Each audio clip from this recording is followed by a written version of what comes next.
Latifa se trouva seule face à face avec un homme au fond d'une ruelle sombre et déserte. L'homme avait une barbe noire qui descendait de son menton tel un balai de sorcière. Il n'avait pas de moustache, car il les avait rasés comme le font ceux qu'on appelle Khwanjia. Il portait une sorte de robe blanche et courte qui lui arrivait à peine aux genoux. Au-dessus d'elle, il portait une large vareuse noire. Tout ceci lui donnait un aspect terrifiant d'un épouvantail sorti directement du monde de Lucifer. Latifa regarda les mollets de l'homme qui était chevelu et lui apparaissait comme s'ils étaient ceux d'une bête de somme.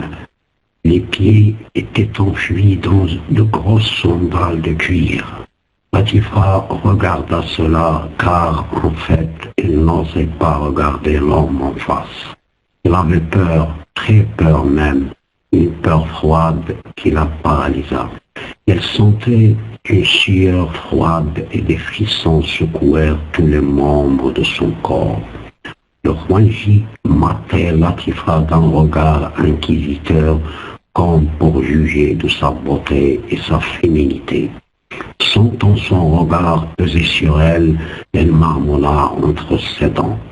Allah est grand, gloire et clémence pour son prophète.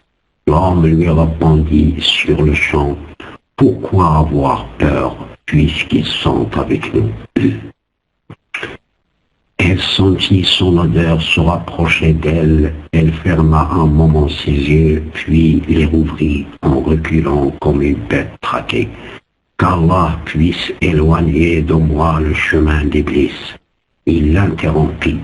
Je t'épouse sur le champ selon les lois saintes du Coran. Latifa continuait ses prières. Oh Allah, aide-moi, je ne suis qu'une pauvre femme faible et démunie. Qu'il m'aide aussi à surmonter le chômage et mes complexes, lui répondit-il. Sur ces paroles, l'homme commença à enlever ses frisques avec précipitation.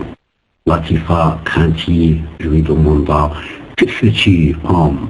Je t'épouse et j'abandonne ma ceinture explosive à jamais. »